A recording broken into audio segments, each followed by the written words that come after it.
JasonTheWeen isn't one person, at least not in the way you think. Everything Jason does plays into a bigger performance, a career built on turning himself into different characters online. Sometimes he's a cringy TikToker, others he's an IRL streamer, or a musical artist. It feels like every few months, he's onto an entirely new thing. And yet, every time he changes character, the crowd gets bigger. But what if I told you none of it happened by accident? The cringe, the characters, the constant reinventions, all of it was a part of a plan. In truth, it was never about the views or fame. Jason was chasing something else. I gotta be successful quick so that he can live a happier life, and I've never told him that.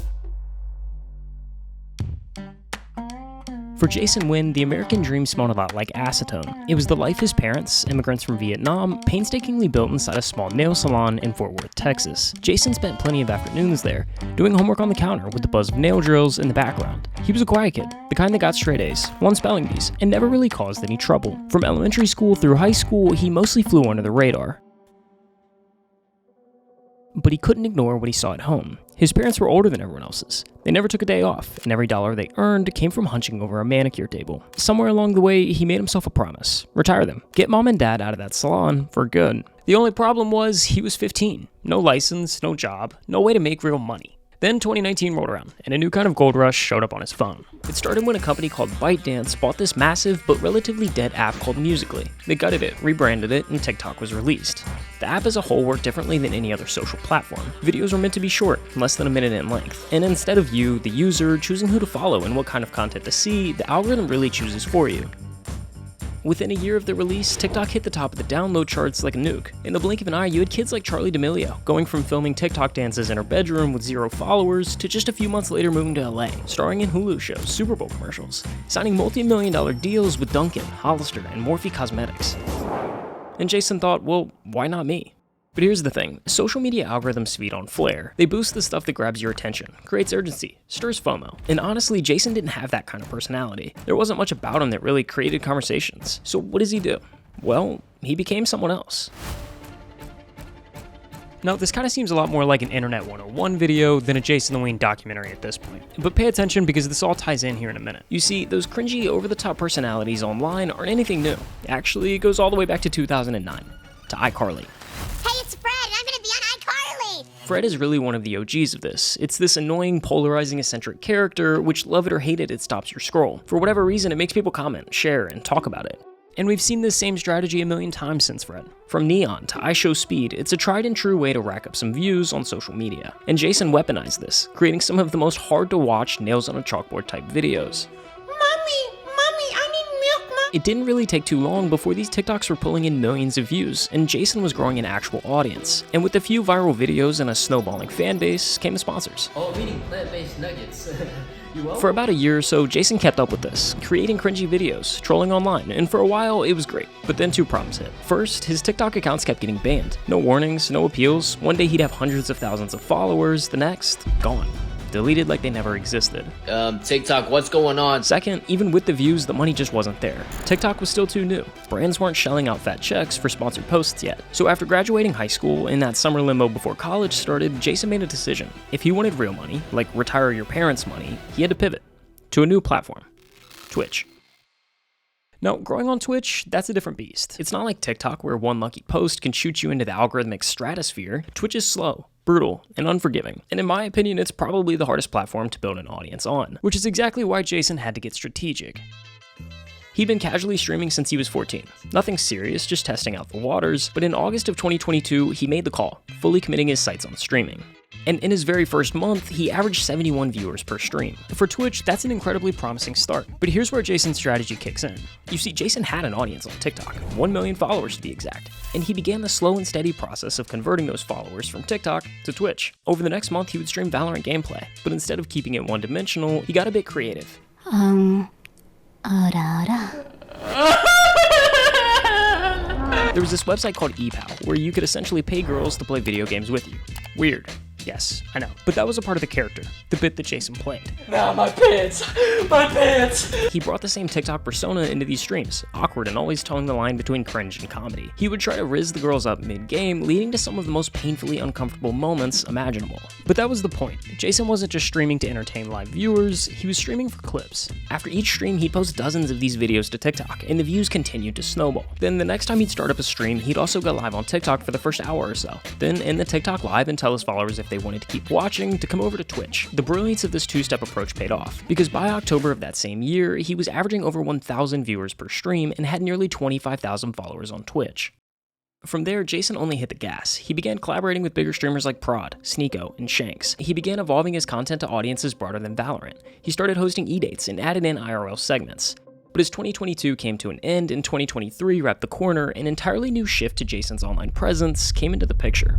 Every time I talk to you, my mind goes blank because you're just so beautiful, and I'm just like, I can't really think straight, you know what I mean?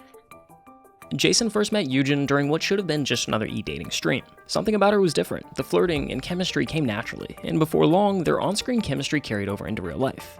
They began dating, and for Jason, this was his first genuine relationship, and soon his audience was just invested in them as they were in him. These days, broadcasting your relationship online is almost like a growth hack, another way to hook viewers. But for Jason, it didn't work that way, because over the next year, his viewership actually became stagnant, hardly growing over the course of a year.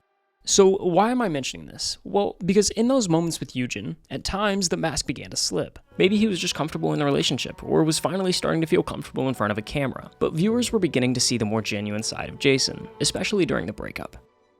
Over time, having their relationship play out in front of thousands started to weigh on them. Jason's content still revolved around flirting with e-girls, and for Eugen, that was hard to ignore. Eventually, both decided to step away from the relationship, marking the end of a chapter that quietly reshaped how Jason came across to his audience. It's funny how life works, how sometimes what feels like a new low can be the exact moment you're on the brink of something higher.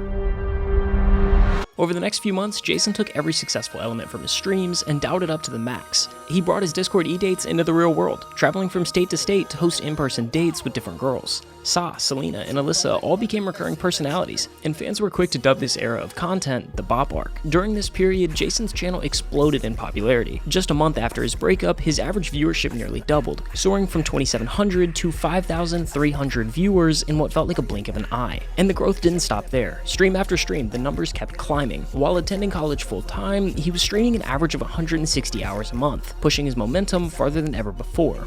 But just beyond that wave of success was something even bigger, an opportunity that would take everything Jason had built and launch it into another universe. He was going to join FaZe Clan. Shit, do you have to manhandle me, bro? Holy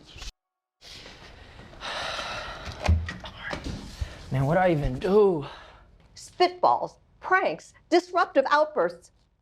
Mogging? Normally, under these circumstances, you would be expelled immediately. But your father has given a very generous donation to the university. My father? Now, a little backstory. For those who don't know, FaZe Clan can be credited with pioneering a lot of what you see on social media today. What started as a small group of gamers making YouTube trick shot videos turned into something entirely new. Eventually, the group bought a house in New York and all moved in together, arguably creating the first content house the internet had ever seen. From there, things snowballed. By 2018, FaZe had stepped far beyond gaming. Their roster, icons like FaZe Banks, Temper, Rug, Adapt, Rain, and Apex were everywhere. They landed huge brand deals, made the cover of Sports Illustrated, and even IPO'd at $1 billion valuation. But then the empire cracked. Now, we've got a video up on our channel that breaks down exactly how and why everything fell apart, but here's the short version. The founders had their equity diluted, corporate overvalued the company, put the wrong focus in the wrong places, the content went stale, fans stopped caring, and eventually FaZe went bankrupt. The founders managed to buy the brand back, and in early 2024, they set out to spark a full-scale revival. Step 1, wipe the slate clean. Almost every single talent was dropped and a fresh roster was announced. For OG fans who'd been watching for years, the bar for the new faces of FaZe wasn't just high, it was astronomical. One by one, names were revealed, some familiar veterans and some complete newcomers. And on that shortlist, nestled among a handful of new recruits, was JasonTheWeen. Truth be told, no one believed in the new group. For most fans, this felt like just another lazy, corporate-driven sellout. Exactly the kind of hollow move that had sunk FaZe in the first place. What the f is that sorry-ass new FaZe Clan lineup, man? Who the f are these people? However, almost everyone was completely wrong about the new roster. Within weeks, public opinion began to flip. Clips of New FaZe started flooding TikTok, from trips to Tokyo to month-long subathons, and a steady stream of content both as a group and as individual creators. The momentum was undeniable. That big lazy, bro! Oh! Jason, in particular, was breaking into a whole new tier of mainstream success. In the closing hours of the month-long subathon, he hit 100,000 active Twitch subscribers, overtaking streaming heavyweights like Kai Cenat and Jinxie, making him the #2 most subscribed to Twitch streamer in the world. Jason went on to close out the year strong. His average viewership would climb to over 15,000 viewers per stream, a 474% increase from the start of the year. He closed in on 1 million followers on Twitch and even won the 2024 Breakout Streamer of the Year award. 6 months ago, I finally dropped out of school to pursue streaming, and today I can say it was finally worth it. Breakout Streamer of the Year, let's go!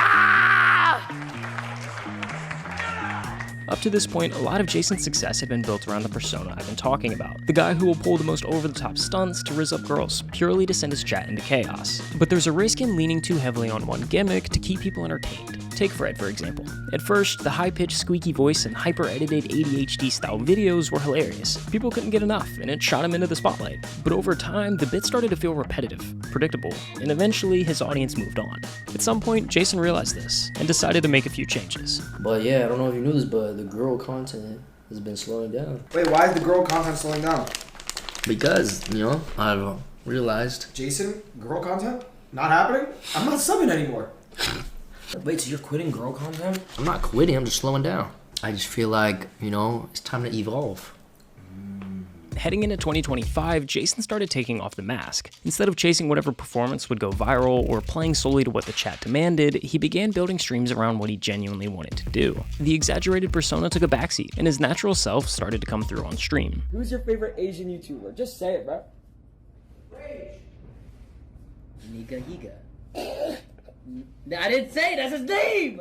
That's his name! With the mask coming off, his content stopped being confined to 4 walls, and the world itself became the stage. In South Korea, he met New Jeans, one of the biggest K-pop girl groups on the planet.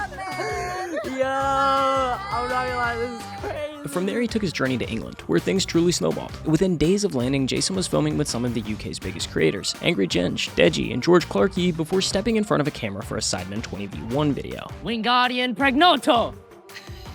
You feel that? For any creator, being featured in a Sidemen video is a huge milestone, but the momentum didn't stop there. Just before the shoot, news had broken that he'd joined the cast of Inside, a Netflix reality series created by the Sidemen themselves. And then came the moment that would put him in front of one of the largest audiences of his career, the Sidemen charity match. All 90,000 seats at Wembley sold out, over 2.7 million tuned in live. The roster included titans like Mr. Beast, Logan Paul, IShowSpeed, and Kai Cenat. And for the first time, Jason wasn't the weird kid trying to make a name for himself on social media. He was one of them.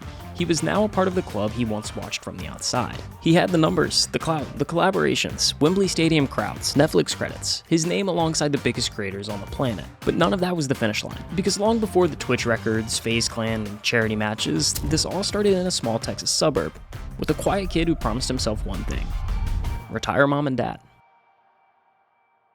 My dad sacrificed a lot, my mom sacrificed a lot. Cause I think my dad was always telling me that if he stayed in Vietnam, he could have been like super rich cause he had like businesses out there. But he moved there because, you know, he wanted to start a family with my mom and with me.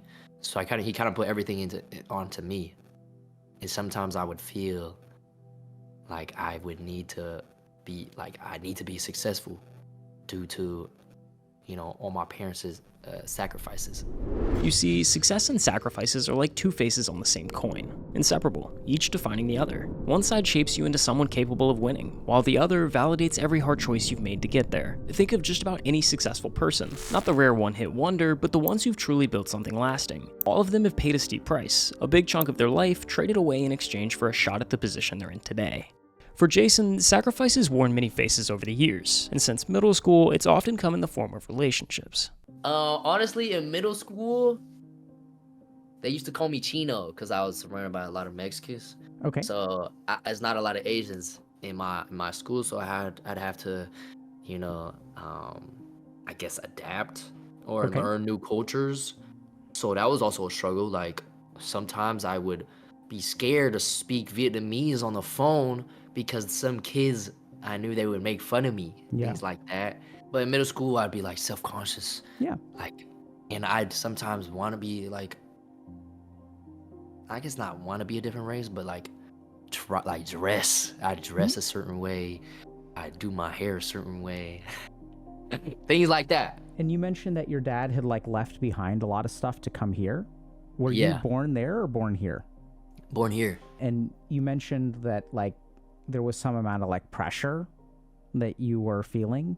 Yeah. So I'm getting the sense of you of like the clock is kind of ticking. Mm-hmm. I'm also getting the sense that your parents like sacrificed and you're like an only child. So it's kind of like, you know, you get one shot, right? And so kind of like it has to count. Like everything's on your shoulders. Yeah. So when you tell your parents, like, let's say, like, I'm going to pretend to be you for a second, okay? Let's do a little bit of role play. You okay with that?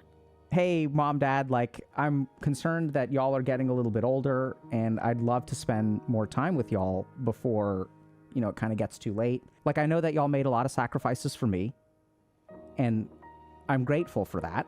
I feel like grateful and indebted to you, and you guys have done so much for me, and like I want to give that back, and I'm afraid that I'm running out of time to be able to give that back. So I feel like this immense pressure to be like really successful like today, because I don't have a whole lot of time to tell you how grateful I am. Yeah, I'm pretending to be my dad. Yeah, what's it like to hear that, first of all? I feel really emotional. Feel like, damn, I should tell him that. I want him to know that this is why I'm doing this.